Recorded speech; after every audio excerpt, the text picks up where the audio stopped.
Natural hair colour కోసం చూస్తున్నారా? అయితే Anoos henna and black expert వాడండి. నమస్తే రమగారు. నమస్తే జయ. రమగారు, హెయిర్ లాస్ సార్వజనీన సమస్య ఎన్నిసార్లు మాట్లాడుకున్నా, ఎంత మందితో మాట్లాడించినా అంతే. అసలు దీనికి సొల్యూషన్ అనేది కనిపించట్లేదు రమగారు. ఏం చేయాలండి? చేస్తూ ఉండాలి జయ. మధ్యలో మనకి విసుగొస్తుంది, అలసట వస్తుంది, స్ట్రెస్ వస్తుంది, పోనీ అని వదిలేయాలనిపిస్తుంది. స్ట్రెస్ వస్తుంది. వీటన్నిటి వల్ల జుట్టు ఊడిపోతుంది. జుట్టు ఊడిపోతుందన్న స్ట్రెస్ వల్ల ఇంకా ఊడిపోతుంది. అవునండి. ఏం చేస్తాం జయ, ఇవాళ రేపు పిల్లలకు కూడా బట్టతలు వచ్చేస్తున్నాయి. మగ పిల్లలకి, ఆడపిల్లలకి ఏమి జుట్లు పిలక జుట్లు వేసుకుని తయారవుతారు. అందుకని ఇప్పుడు జుట్టు ఇక్కడ అటాచ్మెంట్ అవన్నీ ఫ్యాషన్ అయిపోయినాయి. ఈజీగా అన్ని చోట్ల కొనేసుకోవచ్చు. వరకు కాస్ట్లీ అనుకునేవాళ్ళం. ఇప్పుడు ఏం లేదు, 700 పెడితే ఒక చిన్న ప్యాచ్ వస్తుంది. ప్యాచ్ పెట్టుకుంటే సరిపోతుంది. అవును. ఈ గోళ్ళు తర్వాత ట్రాన్స్ప్లాంటేషన్ ఏమంటారు, హెయిర్ ట్రాన్స్ప్లాంటేషన్, రీగ్రోత్కి ఏదో తయారు చేయటము, ఆ నూనెలు ఈ నూనెలు అవేవో ఇంట్లో చేసుకోవటాలు, హెయిర్ ప్యాక్లు, హెయిర్ మాస్కులు, ఇవి సొంతంగా చేసుకునేవి, నాయనమ్మ చిట్కాలు, అమ్మమ్మ చిట్కాలు, మధ్యలో రమారావు గారి చిట్కాలు, బోళ్ళని చిట్కాలు. ఎప్పుడు కూడా మనకి జీవితం కాన్స్టెంట్ గా ఒకే రకంగా మన జీవితాలు నడవు ఎవరికైనా. తర్వాత ప్రతి నెల ఒంట్లో తత్వం మారుతూ ఉంటుంది. వాతావరణాన్ని బట్టి మారేది కొంత, మన స్ట్రెస్ లెవెల్స్ని బట్టి మారేది కొంత, ఆరోగ్యంలో వచ్చే తేడాలు, థైరాయిడ్లు, హైపోథైరాయిడిజము అలాంటివి ఏమైనా వస్తే వాటికి, చిన్న చిన్న పిల్లలకే తెల్ల జుట్లు, చాలా సమస్య, బారెడు జడలు ఉన్న వాళ్ళు ఎవరో ఇద్దరో ముగ్గురో కనపడతారు. మనం ఇన్స్టా చూస్తూ ఉంటే ఓ ఇద్దరు అమ్మాయిలు ఉంటారు, ఇంత పొడుగు జడలు వేసుకుని జడే చూపించే అందగత్తెలు ఇద్దరే ఉంటారు. మిగిలిన వాళ్ళందరికీ మామూలు జుట్లే మనకు మళ్ళీ ఇందులో డైట్ చేస్తే జుట్టు ఊడిపోతుంది, డయాబెటీస్ వస్తే జుట్టు ఊడిపోతుంది. ఏదైనా టాబ్లెట్స్ వాడినా కూడా, ఏదైనా ఇప్పుడు వైరల్ ఫీవర్స్ కి వీటికి టాబ్లెట్స్ వాడతామా, వాటికి జుట్టు ఊడిపోతుందండి. వైరల్ ఫీవర్ వల్ల జుట్టు ఊడిపోతుంది, మందుల వల్ల జుట్టు ఊడిపోతుంది. ఎప్పుడు పోషించుకుంటూ ఉండాలమ్మా జుట్టుని.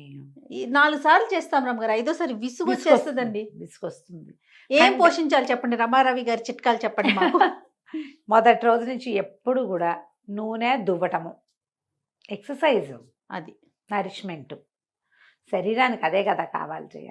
శరీరానికి సంబంధించిన లోపలికి వేసి తినే తిండి iron rich, protein rich, calcium rich, zinc and iron ఉండేటట్టుగా అలాంటి ఆహార పదార్థాలు తీసుకోవటం, హెల్దీ పదార్థాలు తినడం, ఆరోగ్యకరమైనవి తీసుకోవటం ఎక్కువగా. తర్వాత ఎప్పుడు తలకి ఏదైనా రాసుకోవటం, ఏదైనా పూసుకోవటం, దువ్వటం, ఇవి ఇంపార్టెంట్. 2 సార్లు దువ్వాలి, అట్లా ఏమన్నా లెక్క 100 times దువ్వాలని. రాత్రిపూట 100 combs డే నైట్ అని చెప్తారు. రాత్రిపూట 100 సార్లు దువ్వాలి. అసలు రాత్రిళ్ళు తల దువ్వటమే నిషేధం మనకి. చాలా తక్కువ. మీరు దువ్వుకుంటారు రమ్మగారు? నేను కూడా సాయంకాలము దీపం పెట్టుకోవడానికి స్నానం చేసిన, లేదా చలికాలం అయితే అంత స్నానం చేయలేని స్థితి ఉంది అనుకో, కాళ్ళు చేతులు మొహం కడుక్కుని బట్టలు మార్చుకుంటామా, తల దూకోకుండా దేవుడి దగ్గర కూర్చోకూడదు చేయాలి, అలా నియమం ఉంటుంది. అది కూర్చోకూడదు. అందుకని అప్పుడు ఏం చేస్తాం, సాయంకాలం ఒకసారి తల దూకుంటాము అంతే. ఓ తల 100 combs దువ్వి ఇల్లంతా జుట్టు ఎక్కడేస్తాం, ఏదో 2 సార్లు దుక్కుని కొంచెం సరిగ్గా కాస్త మొహం బాగుండేటట్టు, అంతకంటే చెయ్యం. కానీ రాత్రిపూట తల దూకోవాలని, దూకుని గట్టిగా జడ బిగించి వేసుకుని పడుకుంటే గ్రోత్ వస్తుందని చెప్తారు పెద్దవాళ్ళు చాలా మంది. కానీ మనం చూడండి, మీరు సీరియల్స్లో కానీ, బాలీవుడ్ సీరియల్స్లో అట్లా చూడండి, సాయంత్రం పూట జుట్టు వదులుకొని పడుకుంటారు. అబ్జర్వ్ చేశారా మీరు? జుట్టు విప్పి విడి జుట్టుతో పడుకునే పద్ధతిని చూస్తాం మనం. మీరు కూడా అన్నారా? నాకు క్లిప్ కదా, క్లిప్ గుచ్చుకుంటుంది. ఏదైనా కొంచెం తలలో నూనె ఉందనుకో, 2 అలికలు అల్లి ఈ బుజ్జి జుట్టునే ఒక చిన్న రబ్బర్ బ్యాండ్ పెట్టుకుని పడుకుంటాను నేను. ఓపిక ఉంటే, లేకపోతే క్లిప్ తీసి పక్కకు పెట్టే పడుకుంటాను నేను కూడా. ఎన్నేళ్ల నుంచో. ఏం చేస్తాం, తప్పదు కదా పరిస్థితిని బట్టి. ఏం చేస్తారు, సీరియల్స్ అవి చూడడం కాదు. ఇప్పుడు జడలు వేసుకునేవాడు అనుకో, ఆ మాత్రం జడ ఉంది అనుకో, జడతో పడుకుంటారు. ఈ మాత్రం జుట్టు అయితే జడ అనుకోండి, ఇటు పక్కకు అటు పక్కకు పోతూ ఉంటుంది. ఈ జుట్టు ఎక్కడికి పోతుంది? అది ఎక్కడికి పోదు, ఎటు కాంది సైజు. కాబట్టి ఇక చేసేది ఏం లేదు. ఇది ఒక పద్ధతి. ఇక దాని జుట్టు ఎలా వేసుకుని పడుకుంటారు అనేది మీ ఓపిక, మీ ఇష్టం, మీ ఇంట్లో అలవాటు, మీ పక్క వాళ్ళు ఒప్పుకోవాలి, అవన్నీ కూడా ఉంటాయి. పక్కన పడుకునే వాళ్ళు ఒప్పుకోవాలి కదా. అయితే మనము తరచుగా నూనె రాసుకోవటం. ఏ నూనె మీరు చెప్తారు రమ్మగారు, సజెస్ట్ చేస్తారు? కొబ్బరి నూనె ఎప్పుడు హాయి చేయాలి, లైట్గా ఉంటుంది. ఏదైనా ఔషధ నూనెలు మనం తయారు చేసుకోవచ్చు. మనం ఉసిరికాయ, మందారాకు, గుంటగరాకు అలాంటివి ఏవైనా వేసుకుని నూనె కాచుకొని పెట్టుకుంటే మా ఇంట్లో ఎప్పుడు కాచిన నూనె ఖచ్చితంగా ఒకటి బయట ఉంటుంది, ఆ. ఒకటి ఫ్రిడ్జ్లో ఉంటుంది. నాకు మందార పువ్వులు వస్తాయి అనుకో, పువ్వులు ఒకటి మందార పువ్వులు ఉంటే వాటిని కొబ్బరి నూనెలో వేసి పెట్టి అది ఎవరు రాసుకుంటారు అని ఆలోచించని చేయ నేను. చేసి పెడతారు వెన్న కాచినట్టు నూనె కాచుకుంటూ ఉంటా. ఖచ్చితంగా ఒక డబ్బా ఉంటుంది. నువ్వు ఇవాళ వచ్చినా నీకు ఫ్రిడ్జ్లో నుంచి ఒక డబ్బా తీసి చూపిస్తాను నేను. ఆ డబ్బా కానీ ఇప్పుడు మా బయట ఉన్న డబ్బా అయిపోయి లోపలిది బయటకు వచ్చింది అనుకో, ఇంకో డబ్బా చేరిపోతుంది లోపల.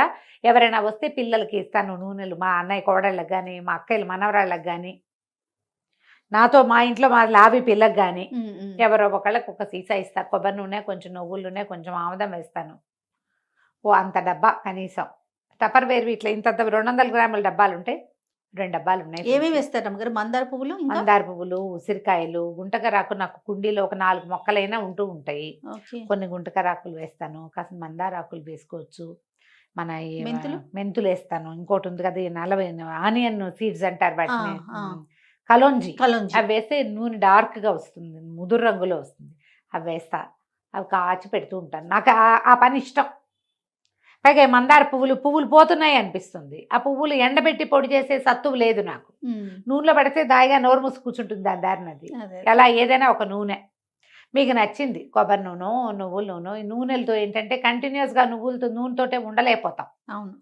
ఇంట్లో ఉంటే సరే, బయటకు వెళ్ళేటప్పుడు ఆ నూనె రాసుకుని జిడ్డోడుతూ ఏం వెళ్తారు, చిట్టామదల్లాగా వెళ్ళలేరు.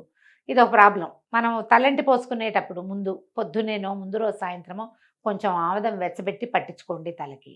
ఆముదం కూడా వెచ్చిపెట్టి పెట్టాలా? బాగుంటుంది. పల్చగా అయ్యి చకచక స్ప్రెడ్ అవుతుంది. లేకపోతే సుధలా ఉంటుంది కదా, అది కొంచెం చిక్కగా ఉంటుంది. వెచ్చబెడితే ఒక్క రవ్వ పలచబడుతుంది కొంచెం. మరి పెట్టుకున్నాక బానే ఉంటుంది? బానే ఉంటుంది, మామూలుగానే ఉంటుంది. ఓకే. చాలా లూజ్గా అయిపోదు, అది కొంచెం ఈజీగా స్ప్రెడ్ అవుతుంది. కొబ్బరి నూనె అయినా వెచ్చబెట్టి రాసుకోవచ్చు. తలకి నూనె రాసుకొని కాసేపు నాననిచ్చి రుద్దుకుంటే జుట్టు మృదువుగా మెత్తగా ఉంటుంది, సపల్గా ఉంటుంది. ఏదైనా హెయిర్ ప్యాక్ పెట్టుకోవటం, హెన్నా లాంటివి పెట్టుకోవటం, మెంతులు రుబ్బి పెట్టుకోవటం, మెంతి కూర గ్రైండ్ చేసి పెట్టుకోవటం, తలకి ఎగ్ పెట్టుకోవటము, ఏవో ఒక ప్యాక్. ఇవి చాలా దొరికేస్తున్నాయి మనకి. అంటే మరి ఇది అడ్వర్టైజ్మెంట్గా మీరు భావించకపోతే బయోటెక్ వాళ్ళది ఒక మాస్క్ దొరుకుతుంది, ఒక డబ్బా హెయిర్ మాస్క్. అది బాగుంది. హెయిర్ ఫాల్ కొంచెం కంట్రోల్ అవుతుందని అనిపిస్తుంది. పెరుగులో కానీ ఎగ్లో కానీ కలిపి పెట్టుకోమంటారు. మస్క్ రూట్ మాస్క్ అనో ఏమో చదివాను, పేరు ఇప్పుడు గుర్తు రావట్లా. నేను డబ్బా తెప్పించాను. మీరు బయోటెక్ చెప్తున్నారు కదా, నేను షహనాజ్ దొరుకుతుంది రమ్మగారు మాస్క్, చాలా బాగుంది. అదైనా పెట్టుకోవచ్చు. అదే అట్లా ఎవరికి ఏ బ్రాండ్ నచ్చితే అది పెట్టుకోవచ్చు. మీరు ఇవన్నీ కొనము అంటే కనుక బనానా అన్ని మెంతులు, అరటిపండు పెట్టుకోవచ్చు. జుట్టు భలే బాగుంటుంది దాంతో. బనానాగా పెట్టుకున్నా కూడా కొంచెం నూనె కలిపేసుకుని బనానాలో బ్లెండ్ చేసేస్తే అది పెట్టుకుని చక్కగా బనానా, పెరుగు, నూనె కలుపుకోవచ్చు. తర్వాత ఏమో ఎగ్, పెరుగు కలిపి పెట్టుకోవచ్చు. ఎగ్ నచ్చితే కనుక మెంతులు పెరుగులో నానబెట్టి రుబ్బేసేసి చక్కగా కొంచెం పలచగా చేసేసి అది నెత్తికి పెట్టుకోవచ్చు. తర్వాత ఏమో మందార ఆకులు, మందార పూలు గ్రైండ్ చేసి పెట్టుకోవచ్చు. మీకు ఏది సూట్ అయితే అది. చైర్ బాగా ఫ్రిజ్జీగా బరకగా అట్లా ఉందనుకో, బనానా పెట్టుకుంటే స్మూత్గా అవుతుంది, ఎగ్ పెట్టుకుంటే స్మూత్ అవుతుంది. కొంచెం చూసుకుని ఏదైనా ఒక మాస్క్ పెట్టుకోవటము వారానికి ఒకసారి అయినా పెడితే కొన్ని వారాల పాటు అలా చేస్తూ ఉండాలి. 7-8 వారాలు కనీసం చేయాలి. ఏదైనా కానివ్వండి, ఏదైనా 7-8 వారాలు చేయాలి. చేస్తే మీకు గ్రోత్లో తేడా వస్తుంది. హెయిర్ ఫాల్ కొంచెం తగ్గుతుంది. ప్రధానంగా మీరు ఏం చేసినా జుట్టు ఊడడం ఆకపోతే, ఏ సందర్భంలో ఉన్నా డాక్టర్ దగ్గరికి వెళ్ళినప్పుడు హెయిర్ ఫాల్ ఉంది అని ఒక మాట మాత్రం చెప్పండి. ఈ ఫాల్ ఉండడానికి బయట ఉన్న వాతావరణం ఎంత కారణమో, లోపల బ్యాలెన్స్ లేకపోవడం కూడా అంత కారణం కావచ్చు. మీకు ఐరన్ లాస్ ఉండుండొచ్చు బ్లడ్లో.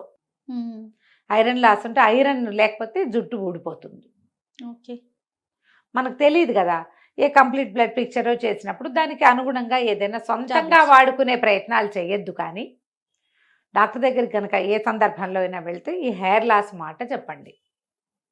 మీరు ఆహారంలో కొంచెం స్ప్రౌట్స్ లాంటివి భాగం చేసుకోండి. బెల్లము, ఖర్జూరాలు, కిస్మిస్లు, నల్ల ద్రాక్ష పళ్ళు, అలాంటి ఫ్రెష్ ఫ్రూట్స్ తినడం, నువ్వులు తింటము, పాలు, పెరుగు లాంటివి తీసుకోవటము, పనీరు, చీజ్ లాంటివి కూడా హెయిర్ గ్రోత్కి ఉపయోగపడతాయి. నాన్ వెజిటేరియన్ తినేవాళ్ళు దానికి తగిందేదో చూసుకుని తీసుకోవచ్చు. వెజ్ ఫుడ్స్ అయితే ఇవి చక్కగా తినచ్చు. రెగ్యులర్గా కొంచెం ఏబీసీ జ్యూస్ అని చెప్తున్నారు కదా ఇప్పుడు, యాపిల్, బీట్రూట్ అండ్ క్యారెట్ అలాంటివి ఏమైనా తీసుకోవటము. ఒంట్లో కొంతమంది నిక్కాక కాక వేడి పెరిగి వేడి వల్ల కూడా జుట్టు రాలిపోతుంది. అతి వేడిగా అలా ఉంటుంది, తలలో వెచ్చగా ఉంటుంది అలా అనిపిస్తే ఒళ్ళు చల్లబడ్డానికి కూలెంట్స్ ఏమైనా ప్రాక్టీస్ పెట్టుకోండి. కీరా తింటాము, సొరకాయ జ్యూస్ తీసుకోవటము, తరచుగా కొబ్బరి నీళ్ళు తీసుకోవటము, కొబ్బరి ఎక్కువ తినటం వల్ల కూడా జుట్టు రాలడం ఆగుతుంది. కొబ్బరి పాలు తీసి పెట్టుకోవచ్చు. పాలు జుట్టుకు పెట్టుకోమంటారా? కొబ్బరి పాలు చాలా బాగుంటుంది జయ. అవునండి, జుట్టు డార్క్ అవుతుంది బాగా. ఓకే. పాలు ఏముంది, కొబ్బరి మెత్తగా గ్రైండ్ చేసేసి బట్టలు వేసి గట్టిగా పిండేస్తే చిక్కగా వస్తాయి పాలు. దాంట్లో కావాలంటే కొంచెం శనగపిండి కలిపి పెట్టుకోండి. ఆ పాలే తలకి పట్టించుకుంటే జుట్టు చాలా బాగుంటుంది జయ. ఎప్పుడు ట్రై చేయలేదా? నేను ట్రై చేయలేదండి. భలే బాగుంటుంది. ఓకే, జుట్టుకి చాలా మంచిది. వారం వారం కొబ్బరి పాలు పెట్టుకోవచ్చు. వీటిలలో ఏదైనా సరే మనకు సూట్ అయిందా లేదా అనేది 1-2 టైమ్స్ చేసి చూస్తే తెలుస్తుంది. నాకు తెలిసిన ఒక చిట్కా చెప్తానండి. కొబ్బరి నీళ్ళలో రాత్రిపూటే మనం అంతా మెంతులు నానబెట్టేసుకొని పొద్దున్నే దాన్ని మిక్సీ కొట్టేసి రాసుకున్నా బాగుంటుంది. కొబ్బరి నీళ్ళలో అలా కూడా చేయొచ్చు. పాలు ట్రై చేయాలి. కొబ్బరి పాలు చాలా బాగుంటాయి. ఓకే. దాన్ని ఇంకా ఏం చేసి మనం పిండేస్తాము పాలని, నీళ్ళు పోసి గ్రైండ్ చేస్తాం కదా. ఈ కొబ్బరి పాలను ఎత్తి ఫ్రిడ్జ్లో పెట్టామనుకో, 1 గంట గంటన్నరకి నీరు తగ్గిపోయి చిక్కగా కొబ్బరి క్రీమ్ పైకి తేలుతుంది. అలాగా క్రీమ్ తీసి రాసుకోండి. లేకపోతే పాలంటే జారిపోయినట్టు అయిపోతాయి. కాబట్టి చాలా బాగుంటుంది. Sure sure. జుట్టు భలే నల్లబడుతుంది కూడా, నల్లబడుతుంది, స్ట్రాంగ్ అవుతుంది. ఇప్పుడు బహిర్గతమైన కారణాలు, బహిరంగమైన వాటికి ఏమైనా అలా అనకూడదు. బాహ్య కారణాలకి ఇది మార్గం. కానీ లోపల అంతర్గతమైనది శరీరంలో రకరకాల లోపాల వల్ల, ఖనిజాలు, లవణాలు, వాటి లోపాల వల్ల పోయేదానికి పైన ఎంత పూస్తే మాత్రమే ఏమవుతుంది. రమగారు, నిద్రలేమి సమస్య కూడా బాగా కారణం అటండి. అవును, రాత్రిపూట నిద్ర లేకపోతే తెల్లారిసరికి జుట్టు అంతా రాలిపోతుంది. వేడి పెరుగుతుంది కదా, ఆ వేడిని తగ్గించుకోండి.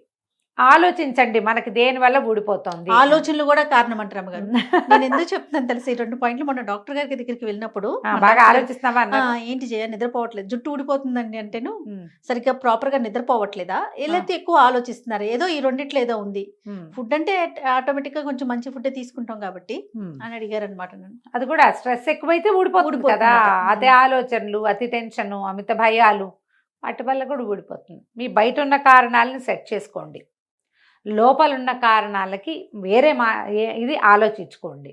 చేస్తే జుట్టు కొంచెం ఇదవుతుంది. కానీ ఒక వయసు వచ్చాక మేనపాజు అవి వచ్చేసరికి ఏజింగ్ వాటి వల్ల ఆటోమేటిక్గా జుట్టు పలచబడిపోతుంది. సహజంగా ఒంట్లో తగ్గిపోతుంది కదా శక్తి. దానికి ఏదో మేనేజ్ చేసుకోవడం ఇట్లాగే ఉన్న వాటిలో ట్రై చేసి చూడండి. ఎవరికి ఏది కుదిరితే అది. అక్కడి నుంచి ఏం చేస్తామంటే, ఏ కొత్త షాంపూ అడ్వర్టైజ్మెంట్ చూసినా దాన్ని ట్రై చేస్తాం. టెంప్టీగా ఉంటాయి రమ్మగారు, టెంప్టీగా ఉంటాయి. అదేదో అమ్మాయి కనపడుతుంటుంది, అందమైన జలతార్ లాగా, జలపాతాల లాగా అలా అనిపిస్తుంది. కానీ ఈ కొత్త వాటికి వెళ్ళకండి. టైం టెస్టెడ్ మెథడ్స్లోనే ఉండండి. మీరు డాక్టర్ దగ్గరికి వెళ్ళి వాళ్ళు సజెస్ట్ చేశారనుకో, ఓకే. మనంతటా మనం వాటికి పరిగెత్తకుండా, టైం టెస్టెడ్, మనం చాలా కాలంగా వాడుతున్నవి, చాలా మంది వాడేవి, పురాతనమైన పద్ధతులు, వీటిని కనుక ఫాలో అయితే వాటి వల్ల కొంత ప్రయోజనం ఉండడానికి అవకాశం ఉంది. రైట్. థ్యాంక్ యూ రమ్ గారు. నమస్తే.